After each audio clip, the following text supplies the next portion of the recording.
Entonces, pero volvamos al tema. Jesucristo lo sacó de la mano. Mira, ¿sabes qué? En estos días estuve hablando con un matrimonio, más bien con él, con el marido, y él me contaba, ellos son extranjeros, y me decía, nosotros allí en nuestro país íbamos a la iglesia, pero no estábamos que sí, que no, que andábamos en esa situación. Por cuestiones de la vida tuvimos que venir a España. Y fue aquí en España donde nos asentamos en el Señor. Donde nuestro matrimonio y nuestra familia verdaderamente se asentó en el Señor. ¿Por qué? Salieron de un entorno negativo por cuestiones que no me gusta hablar de lo... Ella me ha contado situaciones horribles con su madre y con su hermana, de vida, de licenciosas y un montón de cosas. Tuvieron que salir de ese entorno y ese entorno los condicionaba para mal, para asentar sus vidas, y ahora tuvieron que cambiar de país. Ahora aquí en España, sin que nadie les presione, nadie les obligue, son personas vinculadas al Señor, vinculadas a la iglesia, fructificando con una vida ordenada, cómo Dios obra y necesita como primera medida para poder hacer cosas en nuestra vida, sacarnos del entorno negativo. El Señor impulsó ese cambio de aire. Impulsó, exactamente, tú lo has dicho. Impulsó ese cambio porque es el Espíritu Santo el que lo hace. Hay algunos que dicen, bueno, pero Jesucristo no está aquí para sacarme del entorno. Pero sí está el Espíritu Santo, que Él es el que abre puertas y cierra puertas.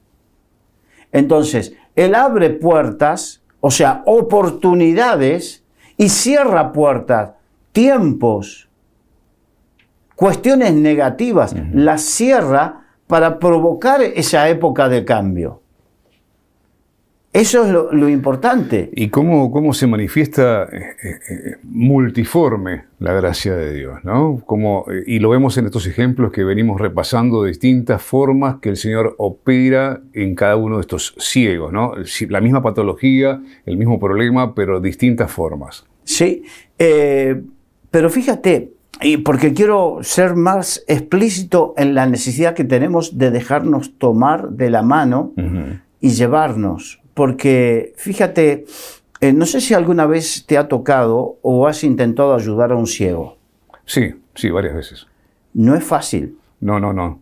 Hay que saber. Porque en el momento que el ciego distingue que tú no vas por donde... se pone firme y aunque sea de constitución física pequeña, no lo mueves. No lo mueves. Suelen ellos decirte, no, tomame de la mano así, vamos así. Vamos. O la mano en el hombro. Ellos nos guían. Exacto. Sí. Entonces, no somos dóciles, porque que tengamos vista no significa que no seamos ciegos en algunas áreas. Y a veces no somos suficientemente dóciles para que el Señor, dejarnos tomar por el Señor. Entonces aquí hay una figura que quiero hablar, que es la figura del ayo. ¿Por qué? En la antigüedad se usaba mucho. Las familias, pudientes sobre todo, no se dedicaban de lleno a la enseñanza de sus hijos. De hecho, salvo en algunas culturas, no había colegios. Pero sí había ayos, contrataban un ayo que era el que los guiaba en todas, se ocupaba de la educación, se ocupaba de la cultura, se ocupaba de la enseñanza de todas las cosas a los hijos, ¿no? Y en la Biblia, de hecho el apóstol Pablo dice, pueden tener muchos ayos, o sea, muchos enseñadores. Era algo muy conocido en aquella época, el tener ayo. Entonces, una de las formas que tiene el Señor de quitarnos de ese entorno negativo es utilizar ayos.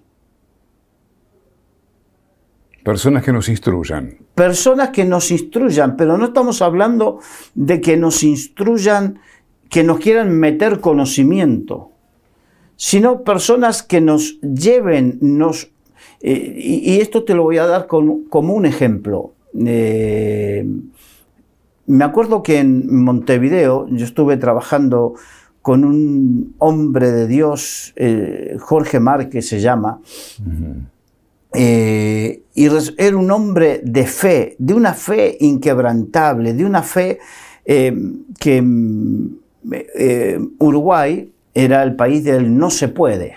Aquí no se puede. Aquí no se puede.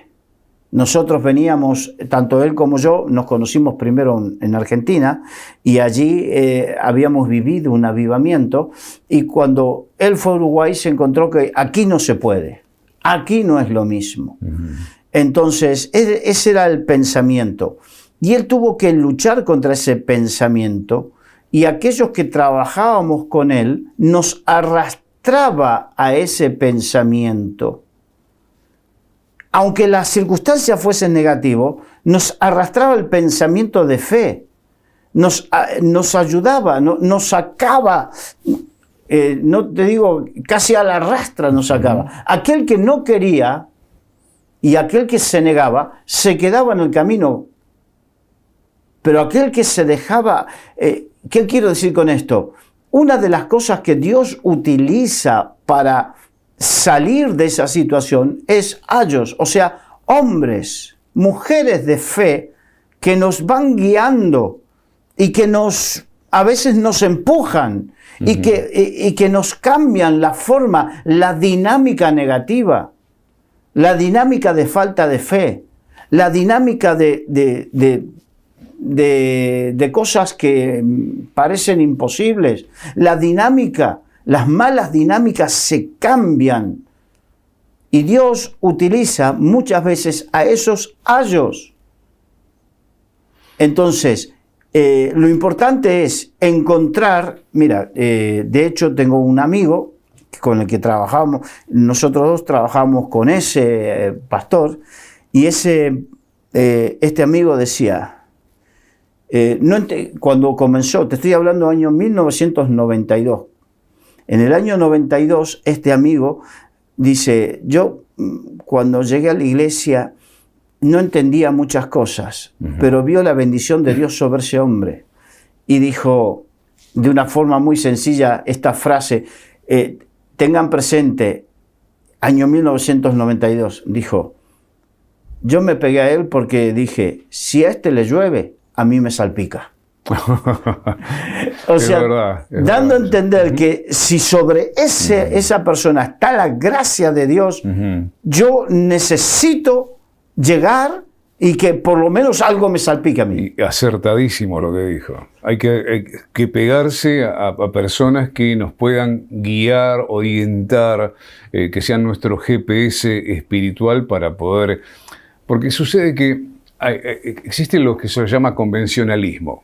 Lo que la corriente del mundo lleva y arrastra, que todos que piensen que esté bien no significa que está bien. Eso es un convencionalismo. Exacto. Porque él lo hace y porque él lo hizo y porque allá sucede, tiene que ser así. Y no es así. No necesariamente es así.